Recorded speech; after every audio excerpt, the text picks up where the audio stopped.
The players and the characters are different things. So lots of books and everything will talk about how the players are the characters.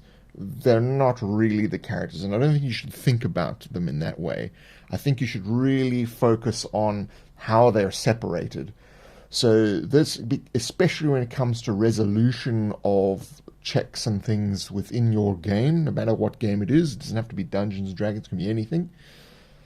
How you're actually going to resolve those checks becomes very important when thinking about what is the difference between a player and a character. So the player really, like, what do the players do? So the important thing to look at is that the players solve problems in the games. That's what the players do, and they're there to have fun. So their fundamental sort of mechanic, if they have a mechanic as a player, is to actually have fun and to solve problems that you as the GM put in front of them. So we're going to focus on that more as we go through this podcast, and we can figure out how you should approach that and why you're doing it that way. But that's really, when it boils down to it, that's what players are. Characters, so, think, well, if the players are solving their problems, what do the characters actually do? Well, the characters are really the toolkits to solve the problems, and they're also the catalyst for more problems. So one of the things that characters do is limit your choices as a player. So it's very important as a dungeon master to understand that the players have limits and the characters have limits. So the players have limits in terms of the rules of how they can use their characters, in terms of the dice that they can roll, the cards they can flip, etc., etc. And the characters have limits, and that would be their stats, the skills that they know, the equipment that they have, and all those sort of things. So it really comes down to those limitations. And some of the reasons why you find that certain campaigns never go beyond a certain level, especially in games like D&D, is when characters become super powerful and they can do most things with a single spell, or every attack they do does hundreds of points of damage, you're no longer solving any problems, you're just hitting every problem with the same hammer.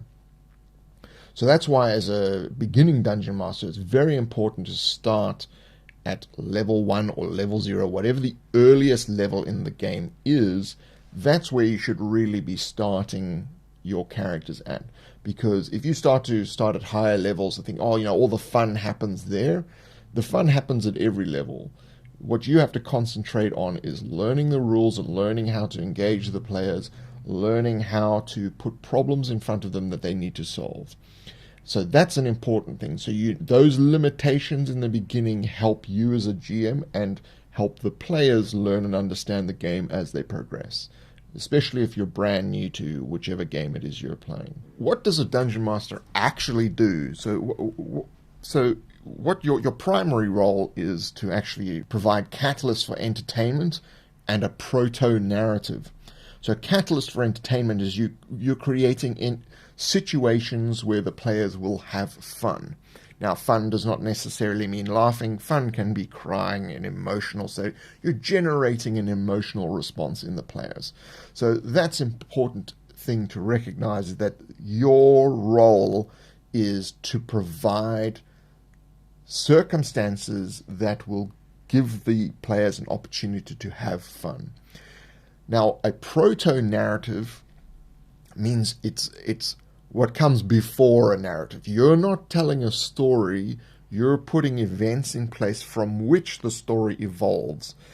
So the story is really, when people remember the game, they remember all the things that they did. They don't necessarily remember the roles, and they don't necessarily remember the items and things like that, but they will remember the emotional story beats that happen. You don't create those beats, the characters create those beats. You create the events in which those emotions and reactions and things catalyze. So you are basically dropping that into the game. It's a problem you create that the characters have to solve. The players use the characters to solve those problems. You have to create unique and engaging problems so that the players can use their characters to solve it. Now, if you're creating problems that are unsolvable by the characters, you're going to have a very uninteresting game. So you also don't want to create problems that have very finite solutions. So there's really only you don't want a problem where there's one solution. You don't really want to actually design the solution to the problem. So you don't want to know what the solution to the problem is. You want the players to come up with a solution of the problem using their characters. So, for instance, you say there's a chasm before you, and the opposite side of the chasm is 7 meters away. It's very difficult for someone to jump across that. So you don't then have to think as a dungeon master, you don't have to figure out what the actual solution to that problem is. The players, using their characters, would then have to create a solution. And your role as the dungeon master is then to allow those solutions to happen. So you give them leeway. They can jump just that little bit further if they're going to do that, or they happen to have a rope, even though they forgot that they have a, you can have some leeway in the fact that, yes, in their pack they forgot they had a piece of rope. These sort of things where you allow things to happen is what helps the game to move forward. Now, you don't have to tell them that they have to come up with these ideas on their own. That's part of the fun of the game. If you're providing all the solutions to the problems, then the players will not be having any fun. So because you're just talking. The other thing you have to do as a dungeon master is keep things moving. So when things are starting to get bogged down, you need to be able to move the process forward. You need to introduce things that are either going to help or hinder the characters that will move the game forward, so that they don't get stuck in talking to a specific NPC or trying to cross the same chasm, for 30 minutes, fighting the same goblin for an hour. You don't want that. Unless, of course, there's always a caveat to everything that we talk about, unless they're having fun in that situation. Now, everyone needs to be having fun. So if one player is having a whole bunch of fun talking to a goblin, and the 4 other players at the table are sitting back bored out of their minds because they're not involved in what's happening, that is bad. You need to be able to get every single player involved in every scene that's going on. So what a dungeon master doesn't do, so a dungeon master does not tell a story. People will define role-playing games as storytelling games and things. Yes, they are story games. Yes, there is a story that's in it, but the dungeon master, the game master's role is not to tell a story. All right?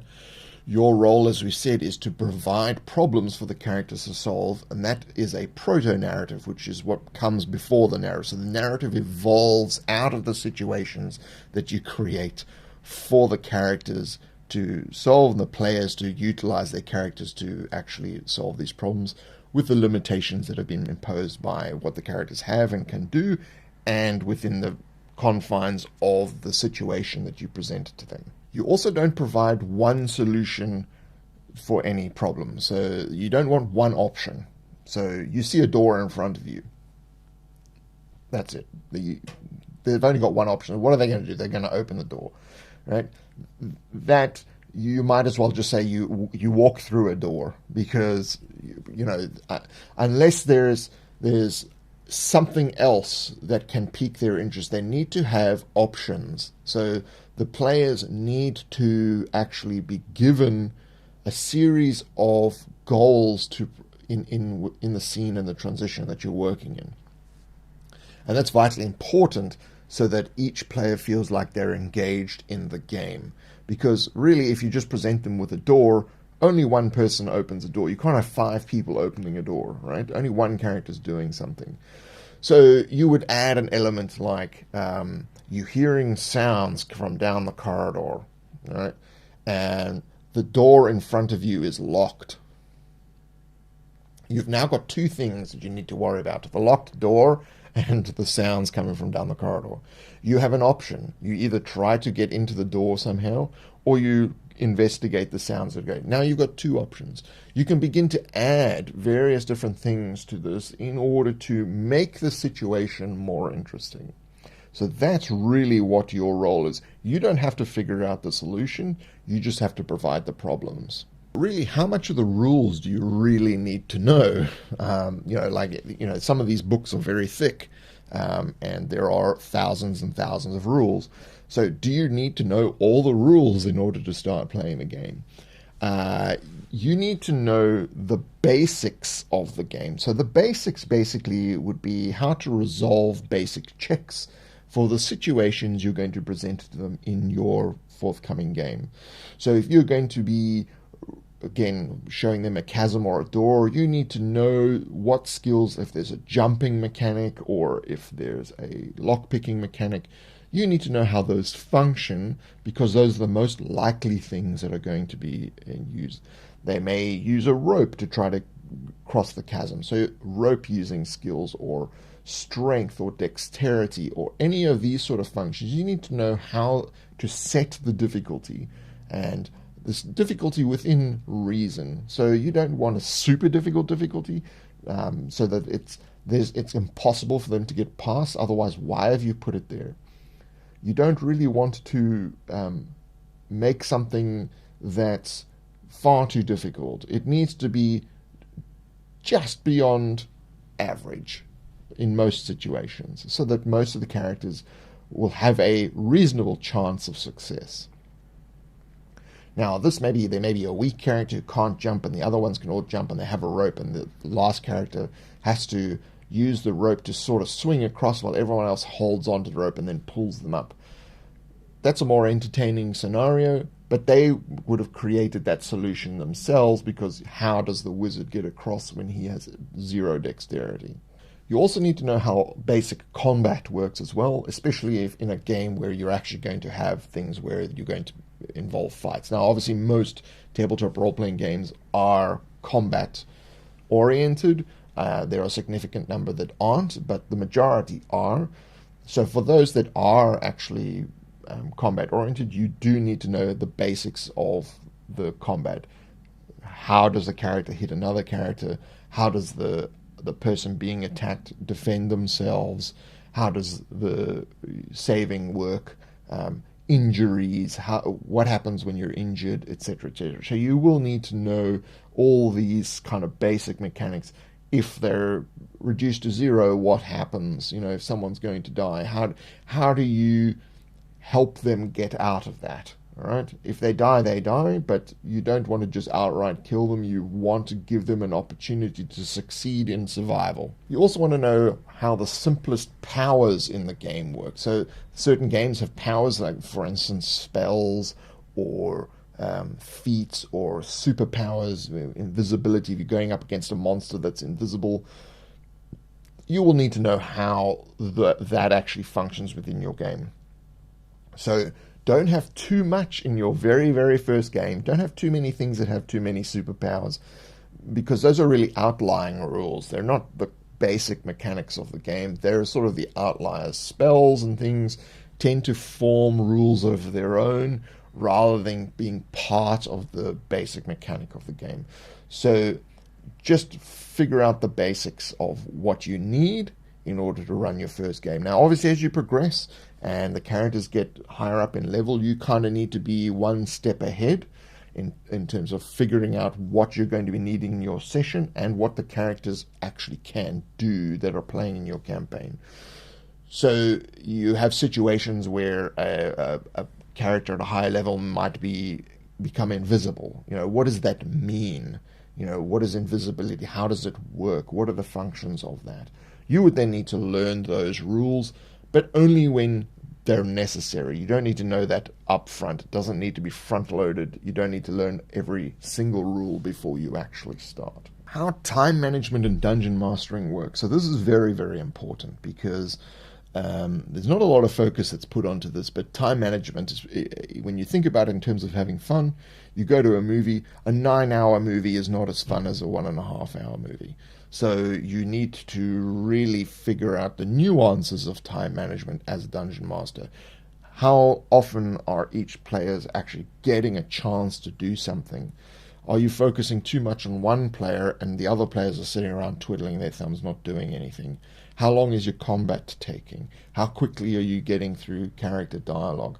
How quickly are you moving from scene to scene?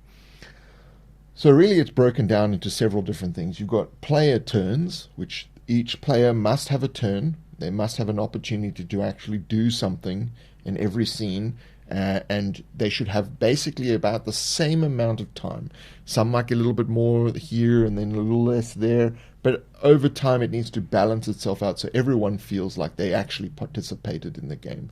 Because the worst thing is, especially if you're a new player and you're sitting, you might be a little bit shy, or you might, but if you're not given an opportunity to actually try things or to do stuff, you probably won't want to play again. And some experienced players tend to want to dominate the game because they know all the rules and they just quickly jump in and start doing things, which can be very off-putting to new players. So you need to learn to curtail that, and part of understanding time management is understanding how to devote time from one player to another and segment that. So the player turns are important in terms of time management. Then you've got NPC turns, which is your turn essentially. And mostly what happens is you would have a player turn and then an NPC turn and then a player turn and then an NPC turn. Or you would have player turn, player turn, player turn, player turn, NPC turn. Right? But it depends on the interaction. So for instance, if it's a dialogue, character 1 asks a question, NPC responds. Character 2 asks a question, NPC responds. That's different from combat, where 4 people attack and there's only one NPC or monster that responds, right? So they're only going to get their one turn. They don't get a turn every single time. So it depends what you're doing as to how that is partitioned out, as to whether the NPC is getting a turn every single time a player gets a turn, or whether they're only getting one turn in a round. So a round is everyone has a turn, okay? That is a full round. You've gone around the table and every single person has had an opportunity to do something. And you as the dungeon master, it's probably your most important tool is in terms of reining in players and keeping the game flowing, is understanding that time management. You kind of want to get a feel for what is too long, what is too short, when is a person dominating, when is a person not having enough play time. And one of the things that can help you with this is turn order. Why is turn order and giving every player a chance important? Well, it's important again because you want everyone to have an opportunity to play the game. So I am a proponent of strict turn order. So most games only use strict turn order during combat. It's player 1's turn, player 2's turn, player 3's turn, NPC or monster's turn, and then back to player 1 again. I actually believe that should be the structure throughout the entire game, and it actually helps you with your time management when you do this, because as each person gets an attack in combat, if you're doing a dialogue with an NPC, each character gets an opportunity to ask a question or respond to something the NPC has said, or do something else during the dialogue, right? So it's not just all focused on one thing. You can have multiple things happening at the same time in the same location. Now, the way that works is strict turn order. So player 1, NPC is standing there and they're looking grumpy. So player 1 says, well, what's the problem? The NPC responds. Player 2, you then say to them, you notice off in the distance a house on fire. Now, the NPC might have responded like, my family is lost. And player 2 sees the house on fire. Player 1 didn't notice that because he's not facing, so player 2 sees the house on fire. You've created a new opportunity for the players to do things. So they notice this house on fire, and so the character makes the decision, I want to go towards this house that's on fire. So they're going there. Player 3 has heard the response, sees the house on fire, and asks the NPC, is that your house that's burning down? To which the NPC says, yes, my family was inside. Player 4 now goes, oh my god, the family's inside, so now he's going to run towards the house. You can see how the situation has changed. Now, if everyone just jumped in, one player might have got all that information and the others haven't done a single thing in that round. Okay? So think of every single round in every single scene as combat. You're not fighting things, you're dropping bits of information. Right? So you as the dungeon master are dropping a new piece of information on every single player's turn. You're adding more to the situation.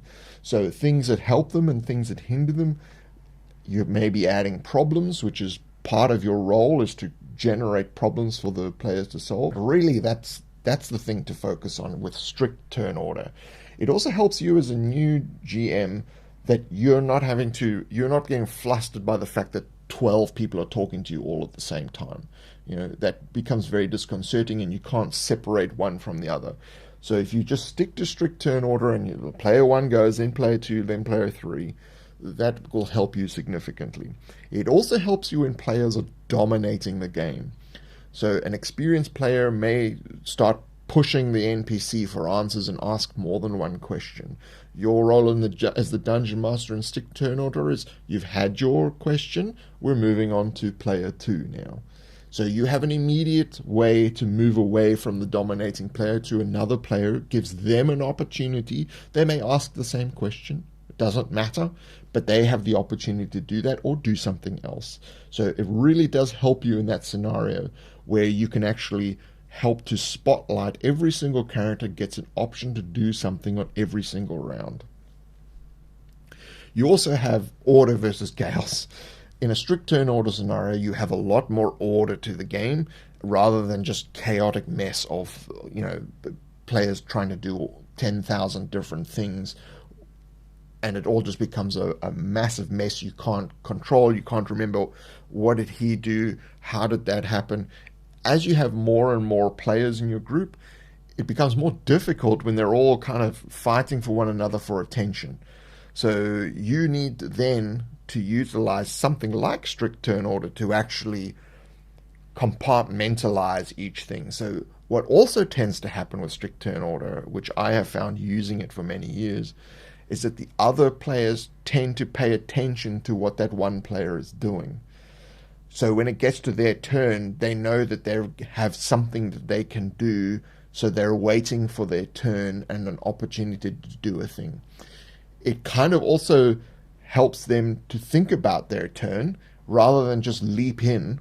It helps them to actually think about what they're actually going to do, which that's something that I think a lot of people don't really do. They kind of just, it gets to their turn and then they start thinking about it.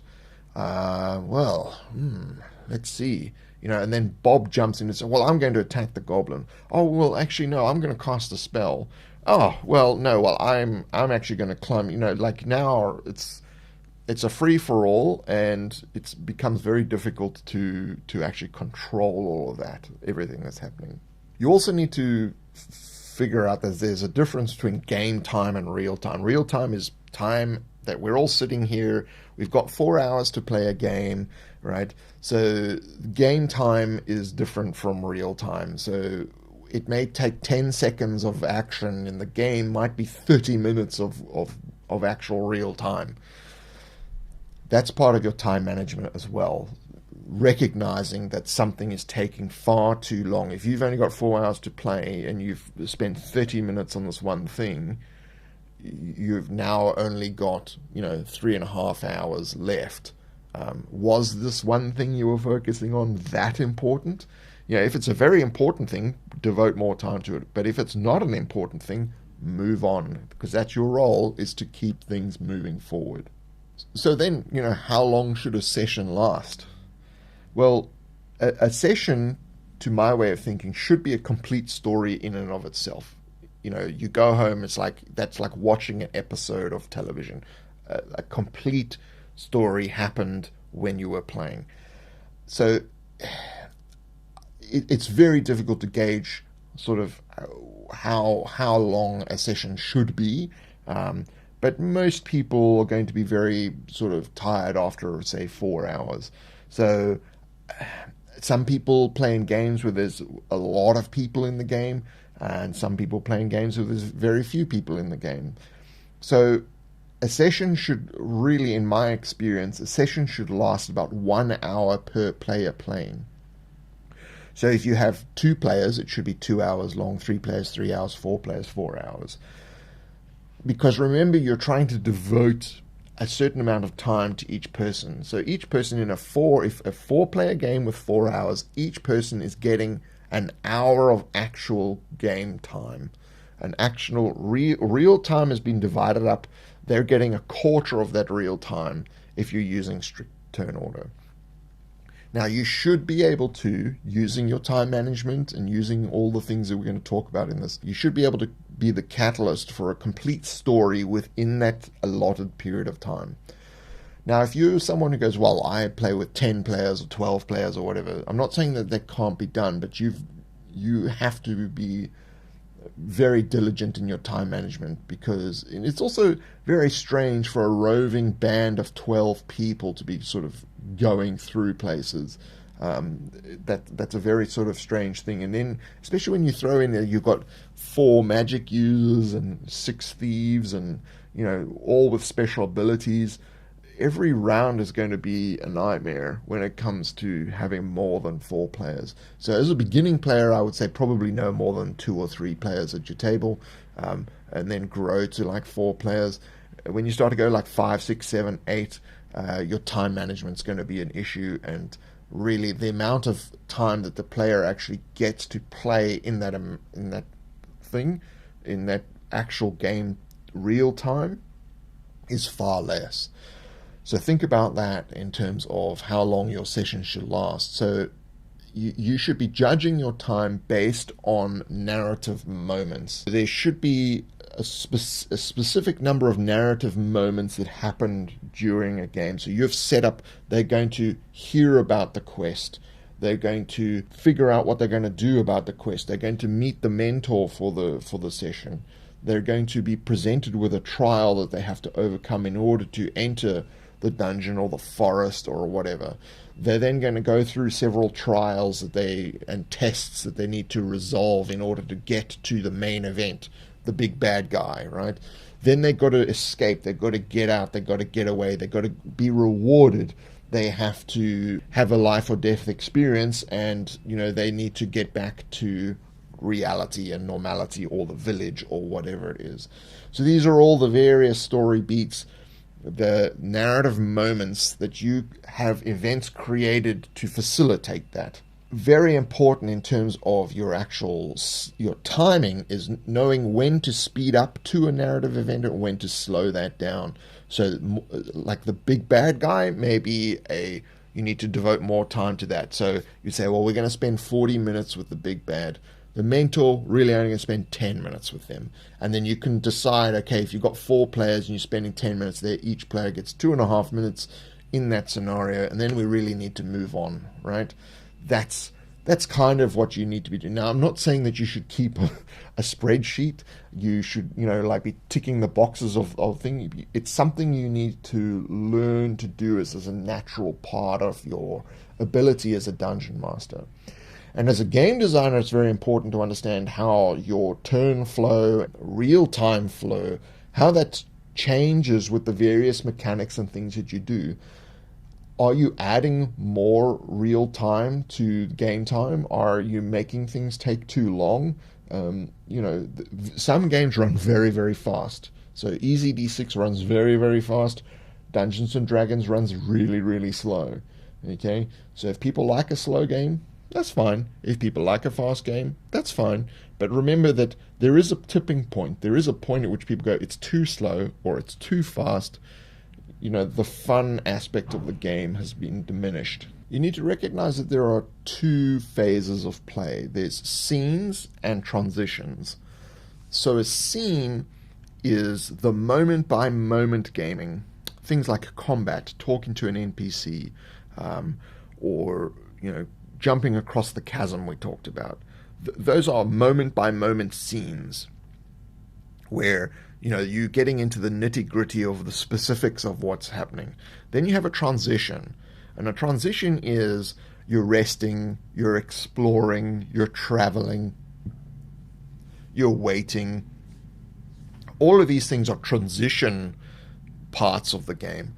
And generally the way one should structure it is have a scene, then have a transition, then have a scene, then have a transition, and keep that sort of ebb and flow continuing on. Because if it's just scene, you're giving no opportunities for people to digest what's happening. You're giving no opportunities for the characters to rest mechanically. They can't heal. You're giving no opportunities for world building. You're giving no opportunities for exploration. Exploration is vitally important. So you really need to focus on having that structure of a scene and then a transition and then a scene and then a transition. Now, the narrative moments that you create can be scenes or transitions. It doesn't really matter. So how you scaffold your game doesn't matter. I think so long as you stick to that, a scene, then a transition, then a scene. So a scene is like you enter into the dungeon, you're walking down the stairs, right? And you see a trap. It's a very obvious trap. You're now like, you're in sort of, you're in the nitty-gritty of it. People are starting to use skills. How do I disarm the trap? How do we get past it? Do I jump over it? Do I use a 10-foot pole? These are all scene things that people do. That you're getting a moment-by-moment, player-by-player turn around, right? Then you move into a transition. You enter the dungeon. There's a maze of corridors, and you begin exploration. So then the time has shifted. So in a scene, it's moment by moment. In a transition, it's anywhere from a minute to decades, right? So a transition is an undefined period of time, whereas a scene is a moment by moment. It's like every round is 10 seconds. So that is the difference in the structure. You've got a very defined time scale with scenes and an undefined time scale with transitions. So they could be exploring that dungeon for 4 hours in a single transition, in a single sentence that it takes me to say you explore the dungeon, right? And while you're exploring the dungeon, what do you want to do? Well, I want to be checking for traps, and I want to be sharpening my sword, and I want to be drinking a healing potion. These are all the things that people would do, and it's like, okay, 4 hours pass and you find a room. Now you've gone back to a scene again. So this sort of structure helps to actually scaffold your game. So there's various different things that actually sort of having a structure really helps you as a GM to actually make sure that everything progresses well, okay, and that you've got the right balance of problems that you've thrown in that the characters need to solve, that the players are using the characters to solve. So the thing to look at is the 13-point narrative structure. Now, on questgivers.com, there is a small document called How to Run a Successful Role-Playing Game Campaign and Plot Hook Formula, available on questgivers.com, which basically is the 13-point narrative structure. It's based upon the hero's journey, and it's part of the mythological structure of storytelling. Now, because most fantasy games are mythologically based, it really helps to facilitate that.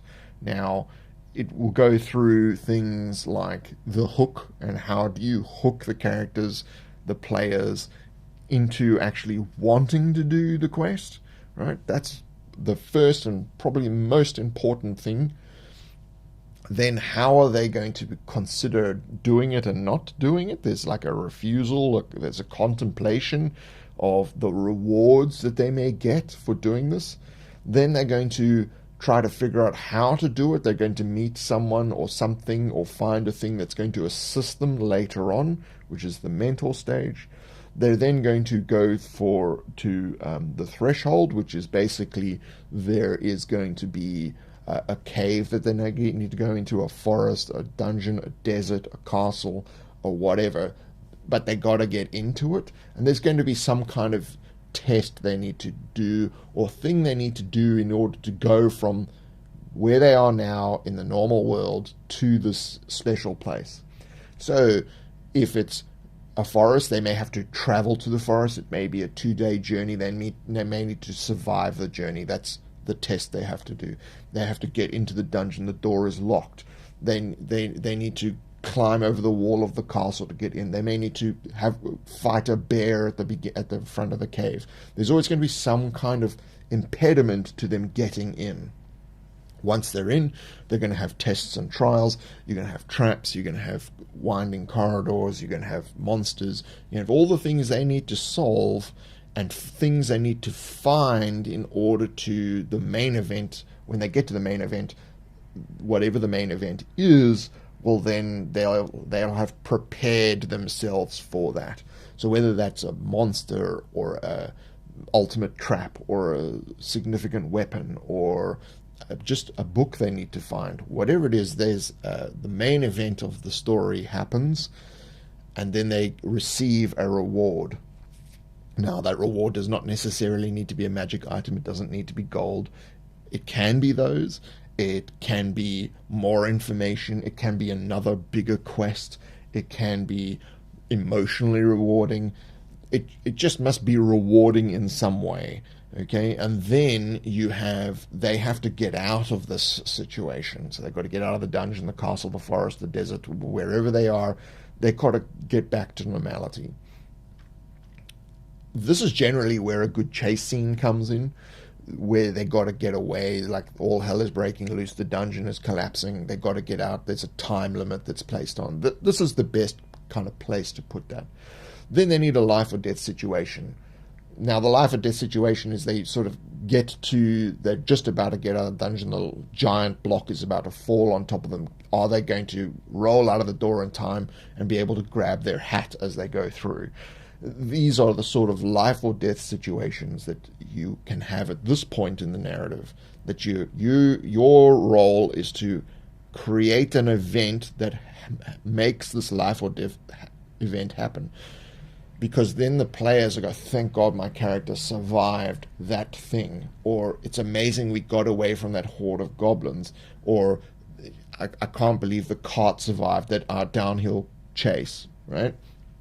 That's all the things that happen in that phase. If a character were to actually die, that is sort of the place where narratively it's the best place for them to die. But a player would have to be happy for that to happen and see it as like it's the right time for this to actually happen, because you're near to the end of the game. So it's not like the player's going to sit out of the game for an hour or whatever, because the last part is then that they basically return to some form of normality, and they will then, have been changed in some way. They will have been rewarded. They will have more stature. The townspeople will like them or hate them, or the world has changed for them because of this ordeal that they've gone through. So that's really an overflow of the narrative structure. And you can read a lot. This is an entire video all on its own, and you can kind of read a lot more into that. But that's really what that is for. When you're doing scenes and transitions, a scene is kind of broken up into three things. You've got setting the scene. So that's when you describe to the players what they've just walked into, right? You walk into a room, there's a table, there's a door, and a goblin crying in the corner. Okay? Your scene needs to be structured in a way where the players set goals for their characters. So I want to have a look at what's on the table. I'm going to go check the door. I'm going to find out what this goblin's blubbing about, right? Those are the options that are available. The fourth character might go, well, I'll help you with the door, or I'm just going to sort of hang back here at the door we just came through to make sure no one else comes in, right? These are all options that you've created through your setting of the scene. So working on your scene setting is very important, because that's where you've created the opportunity for the players through their characters to have an agency to add things into the game. Okay? Then you have setting the scene. So this isn't a scene structure. You have setting the scene, and then you have a struggle. So there needs to be some kind of struggle has been put into it. Now, going to the table, you find a whole bunch of papers, right? you're looking for a specific map that you know is left in this dungeon. So the struggle there is they've got to search through all these papers to actually find the map. So that can be a check, that can be, the character can give specifics on how they would search for it. The door could be locked, wedged shut, slightly open, but there's a foul-smelling odor. The goblin is crying, but is secretly hiding a dagger, and when they get close, he's like, and tries to stab you. These are sort of struggles that you can put in place. So you need to think about that when you're setting the scene. What are the problems I'm going to drop in that the characters will need to solve within the scene that I've created? Then there's the mishap. Something has to go wrong. So the goblin will fight them. That's something that goes wrong, right? They can't find the map because they failed the check. That's something that goes wrong. Or they find a piece of the map, but not the whole map. Okay? The door is wedged and they can't get it open. Or the foul-smelling odor is poison. Okay? Now they've got another problem they have to solve, but it's hampered their progress. Okay, but not in a way where it's like, okay, it's impossible. We can't do it. The poison, they got to go another way, right? Or shove the goblin through the door and see if he dies, right? Just check on whether it's lethal or not. You don't know. Your job as the dungeon master is not to create a solution to the problem. It's just to present a problem and a solvable problem. So there are solutions to it. Then you move to a transition. So a transition is then a reaction to the last scene. So the characters are actually like thinking about what just happened. Are they going to heal because of a fight with a goblin? Are they going to have to use an anti-poison because of the poisonous gas? Are they injured because they tried to force the door open and it broke and splintered and stabbed them in the arm? This is their reaction to what happened in the scene that came before. And that's why you have scene transition. So you get this option to react to what just happened. Then there should be bad options. So you're still lost in the dungeon. You still haven't found what you want. Things have gone wrong. Okay? So you don't have like the perfect next thing. It's not a perfect solution to a perfect, like everything kind of just feels like it's going wrong. That's where the characters get to use all their skills and to solve all their problems and how the game actually moves forward, right? In a fun and entertaining way. And then you have a resolve, how they're going to resolve the bad options. So how are they going to resolve the fact that they're lost? How are they going to resolve the fact that they now know that there are goblins in this dungeon? How are they going to resolve all the issues that they've had? They haven't been able to heal all the way up. This is where the characters, where the players get to discuss things with themselves a little bit more, because a transition is a slower, less moment-by-moment period of time. So the players get to strategize a bit more, and then you hit them. Here's an opportunity to then talk about player agency and player volition. So lots of people talk about player agency, and player agency is the ability for the players to actually have input into the game. The players can actually do things, and they can make choices, and they can provide input into the game in terms of character backstory and character actions, all these sort of things. The players have an agency through their characters. Now, the other thing that people don't talk about is volition. So volition is if a player makes a choice, that choice has to actually matter. Whether it's a good thing or a bad thing, their choice actually made a difference and actually mattered to the game. This is extremely important. It's more important than player agency because it's easy enough to give players options and choices, okay? It can be more difficult when you're giving players input in terms of describing scenes or making up stuff and whatever. Some players may not be as good at that, all right? But when a player makes a decision and makes a choice, that choice must matter. It must have consequences. It must change the course of the narrative and the game and the way that you present problems to them. It's vital that you understand that player volition is probably the most important aspect of all of this, because people will start to talk about things like railroading and not railroading and sandboxing and so on and so forth. The only thing that matters is that if a player makes a choice, that choice matters in the game. If they decide to go left, you go left. If they want to dig a hole, they dig a hole, right? What happens next is a consequence of what they chose to do. If they murder the king, the world should react against them, right? People don't like having their kings murdered, so the world reacts again. But it's a consequence to their choice. Their choice mattered, and you took it into account, and you actually altered the course of the game based on their choices. Very, very important. So how do you approach world building? Again, this could be an entire episode all on its own, but I'm just going to focus on the very specifics for a very specific session. You're just one session at a time. You don't need to be planning out 400 sessions or giant worlds and campaigns. Just focus on what's in front of you.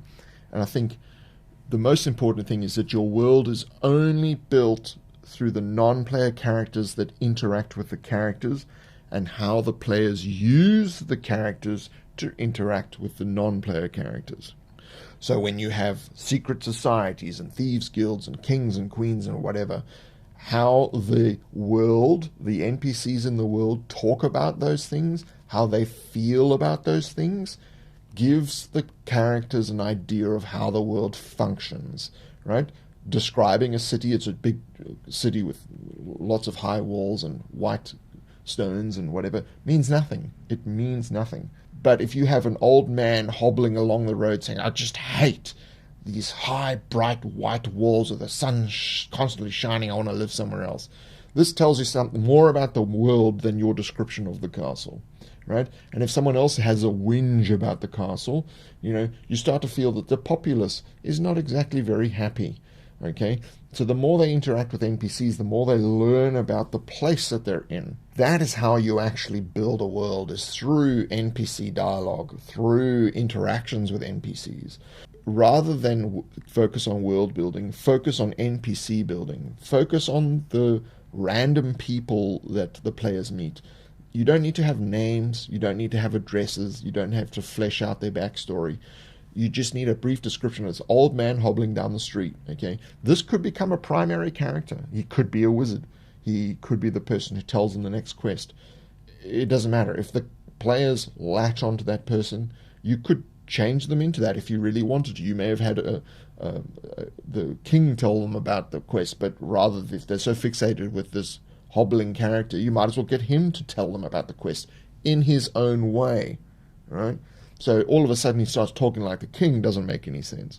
Now, some people would see that as railroading. It's not. You're presenting problems for the character to solve. You're presenting narrative events.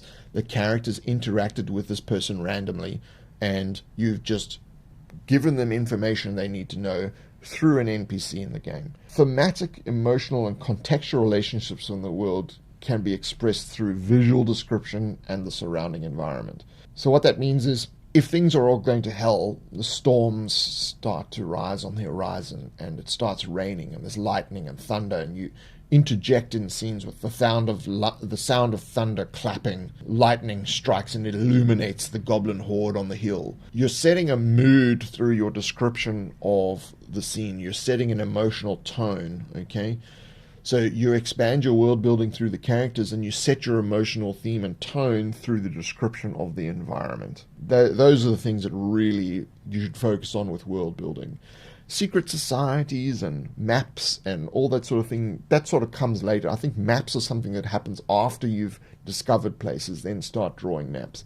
The more characters go back to a place, the more necessity there is for a map. Where does that old man live? Where were the marketplace again? That's when you start to have a map, when it gets down to the nitty gritty. You're starting to run a business in the town or whatever. You need to know more about it. Then you would start to do maps. Not necessary to have a map before you play. Not necessary to even map out a dungeon. You just need to know that there are certain things in there, and you can create it on the fly. You can connect them together on the fly. So you know that, okay, they've got to find 4 different rooms in the dungeon. So there's 4 different scenes that need to happen within the trials and tests of what they're doing. The last one should be the big bad. So the first one is going to be, they're going to meet a butcher in a kitchen, and then the second one is they're going to meet a goblin guard in a guard room, and then the third one is they're going to find the weapons room where the rest of the guards are sharpening weapons, the retinue that's supposed to be protecting the big bad. And then you find the big bad room, right? It happens in order, but the way the characters find it in order differs when they play. So sometimes they might find one first and then the other. It's up to you as to how that occurs. You don't necessarily need a map for that. If you want to do a map, do a map. If you want to figure out the logic of it in your head, absolutely nothing wrong with that. But you don't need a map. You don't need to do a map. Which basically then is, how do you prepare for your session, right? So stick to basic bullet points. Just bullet points of, this is what's going to happen. Here's a breakdown of the main narrative points. This will happen, then this will happen, because you're creating events. You're creating events and problems for them to solve, right? What's going to happen in this event? Who are they going to meet? How am I going to hook them? And, who's the big bad? And what's going to happen in between, all right? Keep to basic stats. So the stats you really need to know, right? You don't need to stat out every NPC, because they're probably not going to fight every NPC. But if they may want to be more forceful with an NPC, then the NPC may need some sort of wisdom or will check or something to overcome being harassed and harangued by the players. So something like that you may need. That sort of thing you can actually make up on the fly. You just need to think about, well, how difficult would it actually be to threaten an old man in the street to find out where the goblins live? It's not that hard. So maybe a 7. In whatever game. It could be a 2. It doesn't matter. It's up to you in your game as to what's the most appropriate.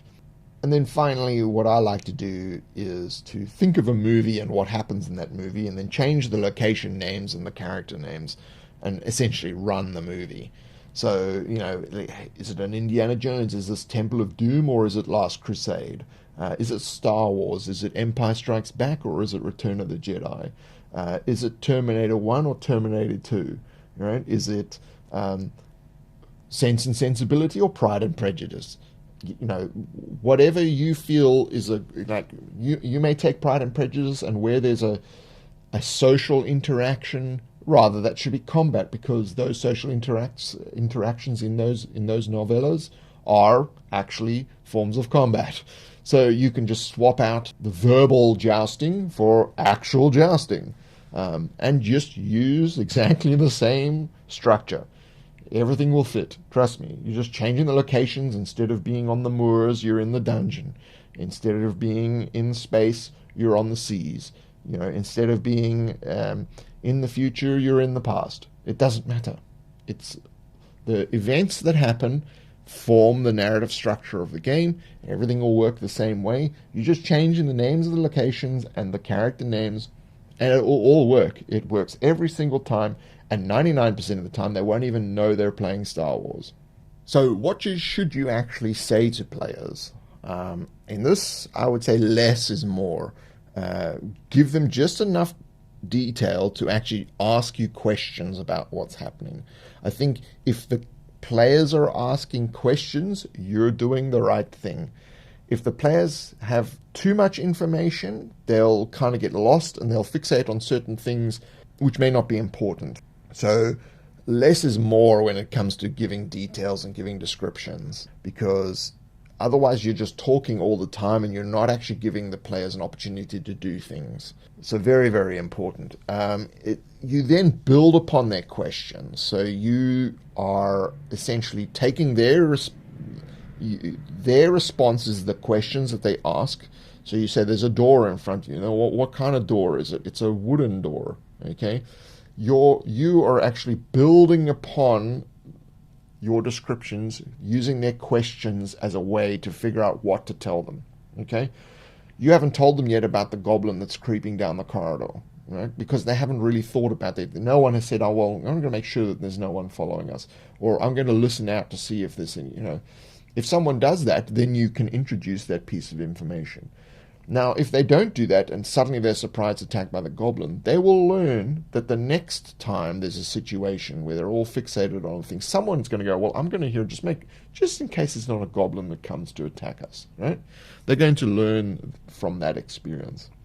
But if you had just said, well, you come to a wooden door that's locked and there's a goblin creeping around the corner, you kind of ruined the whole thing. You've ruined the mystery of it. You've ruined the impact of them being able to actually have agency and ask questions, because they're asking questions as part of their player agency, because they may start to talk about things that you didn't think of that are actually better than what you actually thought of. And that's gold, because when they started coming up with ideas for things that you hadn't thought of, right, then you are actually then creating a better game.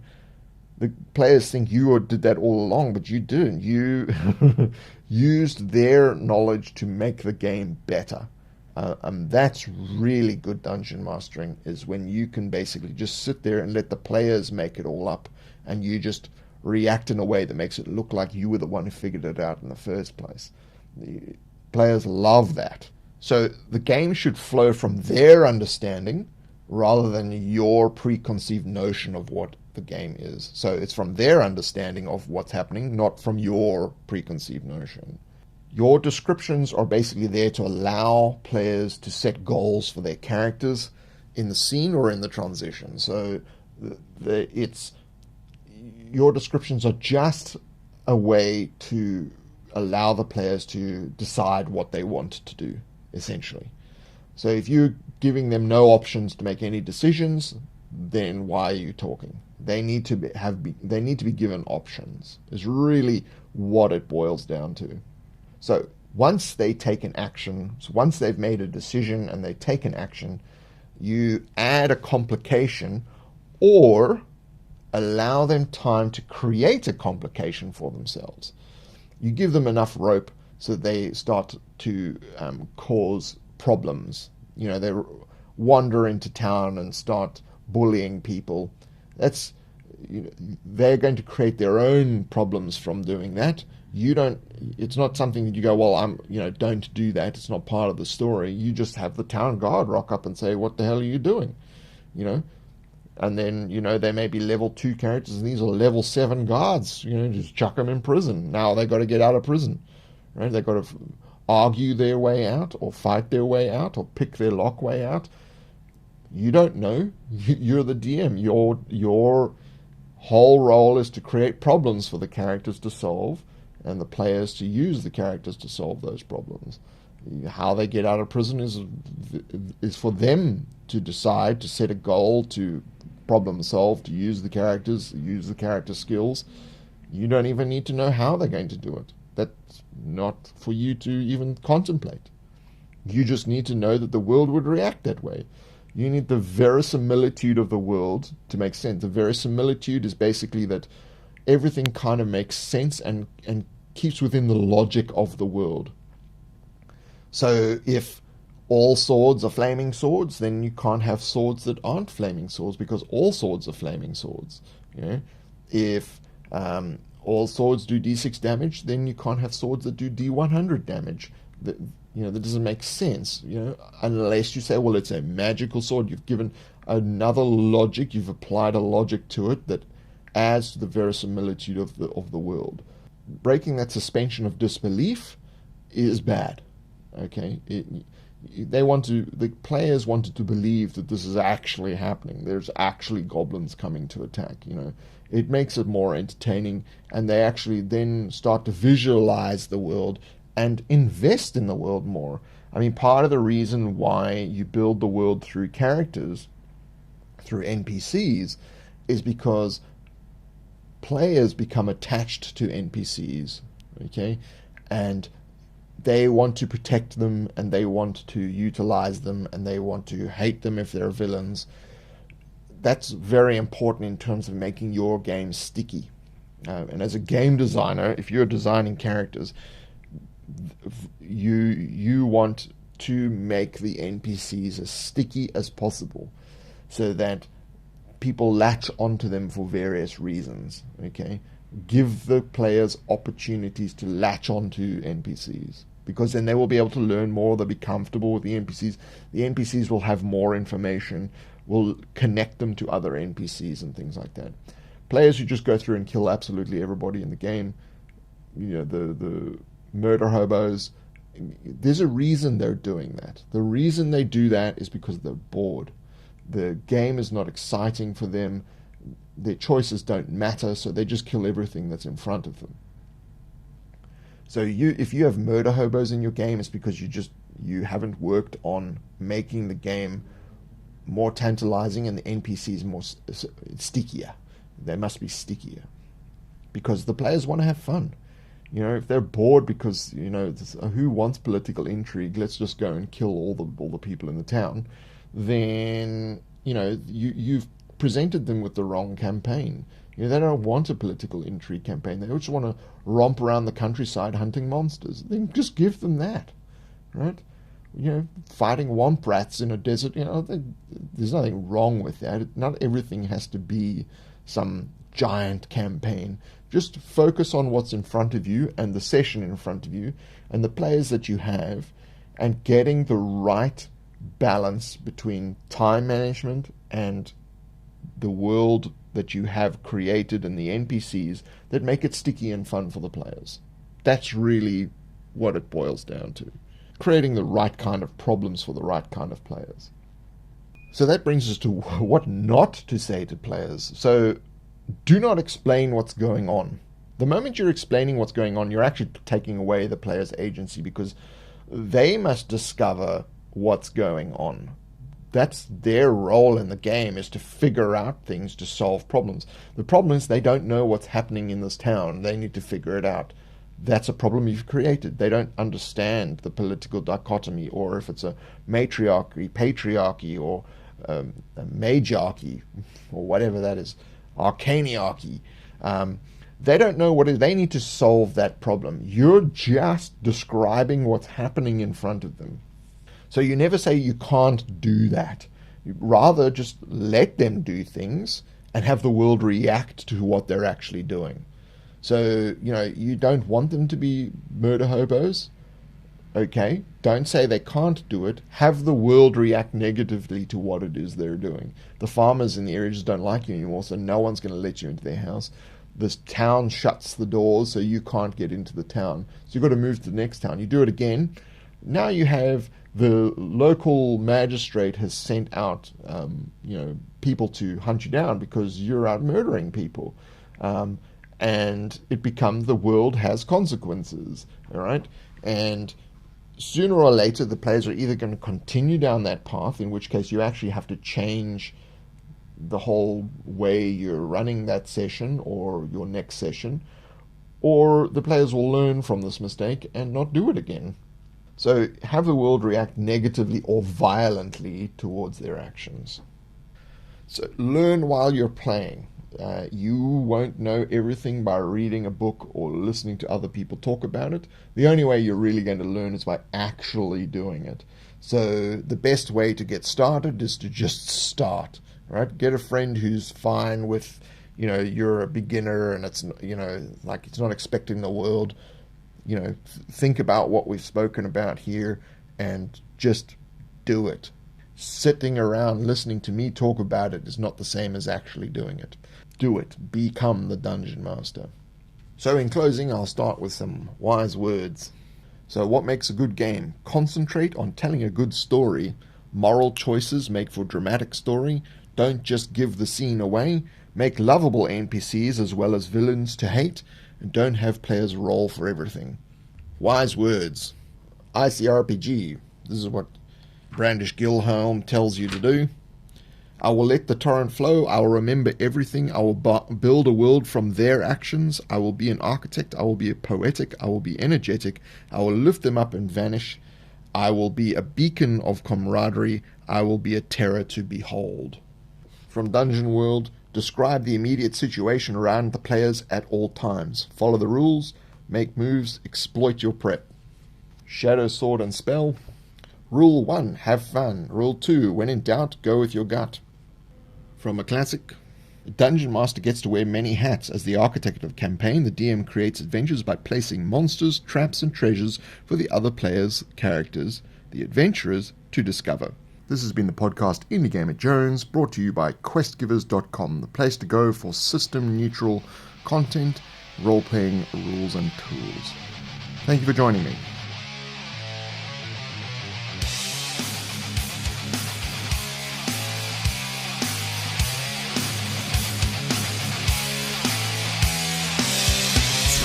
In every corner, swaying sides of misery. Roll your dice if you dare, but don't come crying to me, or start slaying hell.